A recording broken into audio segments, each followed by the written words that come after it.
প্রিয় বন্ধুরা, প্রীতি, সালাম এবং শুভেচ্ছা নেবেন। আগামীকাল 23শে জুন 1949 সালের এই 23শে জুন পূর্ব পাকিস্তান মুসলিম আওয়ামী লীগের পথ চলা শুরু হয়েছিল ঢাকার টিকাটুলির রোজ গার্ডেনে এবং আগামীকাল এই সংগঠনটি তার পথ চলার ৭৭ বছর পূর্ণ করবে। 1955 সালে তার নাম থেকে মুসলিম শব্দটা বাদ যায় এবং তারপরেই আওয়ামী লীগ জন্ম থেকেই অসাম্প্রদায়িক একটি রাজনৈতিক সংগঠন এবং পরবর্তীতে বাংলাদেশের যে মুখ্য অর্জনগুলো এবং সবচেয়ে বড় অর্জন যে বাংলাদেশের স্বাধীনতা, সেটি অর্জিত হয়েছে এই বাংলাদেশ আওয়ামী লীগের নেতৃত্বেই, বাঙালির জাতির পিতা বঙ্গবন্ধু শেখ মুজিবের নেতৃত্বেই। তো আগামীকাল এমন একটা পরিস্থিতিতে বাংলাদেশ আওয়ামী লীগের প্রতিষ্ঠা বার্ষিকী পালিত হতে যাচ্ছে যখন বাংলাদেশে সংগঠনটির কার্যক্রম এই স্বৈরাচারী অবৈধ সরকার নিষিদ্ধ করেছে। ইউনূস সরকার করেছিল, বর্তমান সরকার সেটা কন্টিনিউ করছে। কিন্তু কি এমন ঘটনা ঘটলো যে একেবারে ভয়ে কাঁপাকাঁপি শুরু হয়ে গেল? কদিন আগে একটা গোয়েন্দা রিপোর্টের কথা বলেছিলাম, যেটা গত বৃহস্পতিবার প্রধানমন্ত্রীর টেবিলে সাবমিট করা হয়েছে। সেখানে বলা হয়েছিল যে 23শে জুনকে কেন্দ্র করে বাংলাদেশের পরিস্থিতির অবনতি ঘটতে পারে, অস্থিতিশীল পরিস্থিতির সৃষ্টি হতে পারে এবং তাতেই সরকার একেবারে জ্বর উঠে গেছে। ভয়ে ভয়ে জ্বর উঠেছে। প্রথম হলো আর্মি কল করেছে 6টা জেলায়, ঢাকা, নারায়ণগঞ্জ, গাজীপুর, চট্টগ্রাম, ফরিদপুর এবং গোপালগঞ্জ জেলায়। এই যে আর্মি ডাকা হলো, এটা নিয়ে কিন্তু আর্মির মধ্যেই অসন্তোষ। তারা কদিন আগে ব্যারাকে ফিরেছে, আবার ডাকা হলো। আগে বিএনপির বীর সৈনিকেরা বলতো যে পারলে পুলিশ রেখে আসুক, আর এখন নিজেরা আর্মি ছাড়া কাঁপে। এটা নিয়ে অলরেডি হাসাহাসি শুরু হয়ে গেছে। কিন্তু সমস্যা যেটা হয়েছে যে এই প্রতিষ্ঠা বার্ষিকীকে সামনে রেখে আওয়ামী লীগ কি করছে, বড়জোর কিছু মিছিল করছে, সারা দেশব্যাপী মিছিল হচ্ছে, মিছিলের সংখ্যা বাড়ছে, মিছিলের দৈর্ঘ্য বাড়ছে। কিন্তু একটা দেশ, একটা সরকার, নির্বাচন যেভাবেই হোক, 4 মাসও হয়নি, এর মধ্যে তাদের ভয় কি? তাদের কি পতনের ভয় কাজ করছে এখনই? আওয়ামী লীগও তো মনে হয় না যে চাইবে যে এই মুহূর্তে বিএনপি চলে যাক, কারণ বিএনপি যেভাবে সরকার চালাচ্ছে তাতে আওয়ামী লীগ তো নিশ্চয়ই চাইবে যে আরো কয়েক মাস থাকুক, এই দলটা পচতে পচতে গন্ধ বেরোক, দুর্গন্ধ বেরোক। কিন্তু এই দলটা নিজেই ভয় পাচ্ছে এবং পুলিশ যেটা শুরু করেছে, যে পুলিশ সারা দেশে বাড়িতে বাড়িতে যা আওয়ামী লীগ, ছাত্রলীগ এবং তাদের নেতাকর্মীদের খুঁজতেছে। পাক বা না পাক যেটা হচ্ছে, এর মধ্য দিয়ে সাধারণ জনগণ কিন্তু ভীষণ হয়রানির মুখোমুখি হচ্ছে, হয়রানির শিকার হচ্ছে এবং পুলিশ গ্রেপ্তারের ভয় দেখিয়ে ব্যাপক বাণিজ্য শুরু করেছে।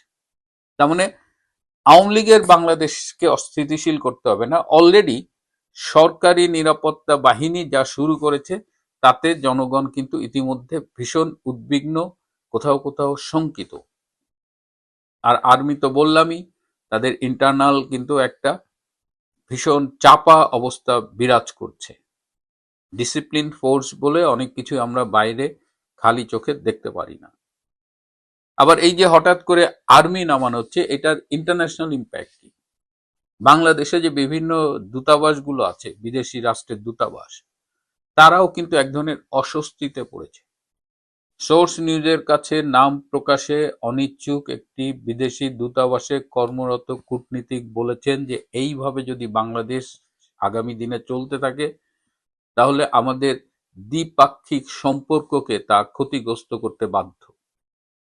ভারতের একজন প্রাক্তন কূটনীতিক, যিনি বাংলাদেশে হাই কমিশনার ছিলেন ভারতের, তিনি বলেছেন যে বাংলাদেশের বর্তমান গণতন্ত্রহীনতা এবং রাজনৈতিক অস্থিতিশীল পরিবেশে জঙ্গিবাদ এবং সন্ত্রাসের উত্থান পরিলক্ষিত হচ্ছে। তো এই অবস্থায় আর্মি দিয়ে সরকার আসলে কি করতে চাচ্ছে, কি বোঝাতে চাচ্ছে? ইন্টারন্যাশনালিও এই বিষয়টাকে খুব ভালোভাবে দেখা হচ্ছে না। এদিকে সুশাসনের জন্য নাগরিকের প্রধান বদিউল আলম মজুমদার সম্প্রতি বলেছেন যে দেশ যেভাবে চলছে তাতে অচিরেই একটি সাংবিধানিক সংকট দেখা দিতে পারে, অর্থাৎ দেশ একটা সাংবিধানিক সংকটে পতিত হতে পারে। এইটার অর্থ কি? কারণ এই বদিউল আলম মজুমদাররা তো ডিপ স্টেটের বাংলাদেশি এজেন্ট। তারা যে জঙ্গি অভ্যুত্থান হয়েছিল 2024-এ, সেখানে তারা গুরুত্বপূর্ণ ভূমিকা রেখেছিল। সে, ফরহাদ মাজার এবং আরো কয়েকজন, যাদের আমরা আপাত দৃষ্টিতে বুদ্ধিজীবী বলে মনে করি, যারা আসলে বিদেশি ডলারের পেইড এজেন্ট বাংলাদেশ। তো সরকার এত দ্রুত তালগোল পাকিয়ে ফেললে কেমন করে হবে? এবং তালগোল যে পাকিয়েছে এটা বোঝা যায় আমাদের স্বরাষ্ট্রমন্ত্রী সালাউদ্দিন আহমেদের আজকের কথায়। তিনি এক পর্যায়ে বলেছেন আওয়ামী লীগ নামে কোনো সংগঠন নাকি নেই। তো যে সংগঠনটি নেই সেই সংগঠনটির ভয়ে আর্মি কেন নামাইতে হইল? আবার পাশ দিয়ে একজন বলতেছে যে না, কার্যক্রম নিষিদ্ধ আওয়ামী লীগ। সো এরকম একটা তালগোল পাকায় গেছে।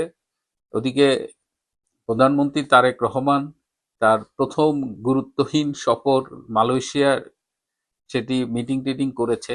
আমি বলেছিলাম যে এটা আসলেই গুরুত্বহীন, এবং সেই গতানুগতিক সেই ম্যান পাওয়ার এক্সপোর্ট করা, রোহিঙ্গা সমস্যার সমাধান এবং কিছু বাণিজ্য, ফ্রি ট্রেড এগ্রিমেন্ট আগামী বছর তারা করার চেষ্টা করবে।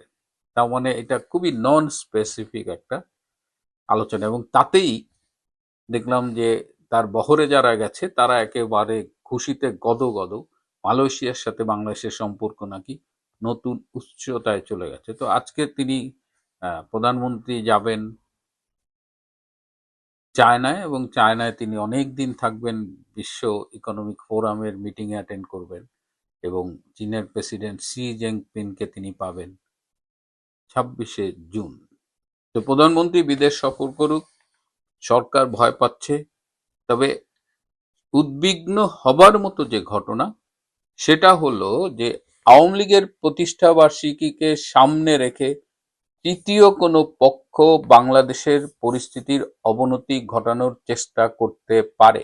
এটা কিন্তু সরকারের কাছে যে গোয়েন্দা রিপোর্ট উপস্থাপিত হয়েছে সেখানেও উল্লেখ করা আছে।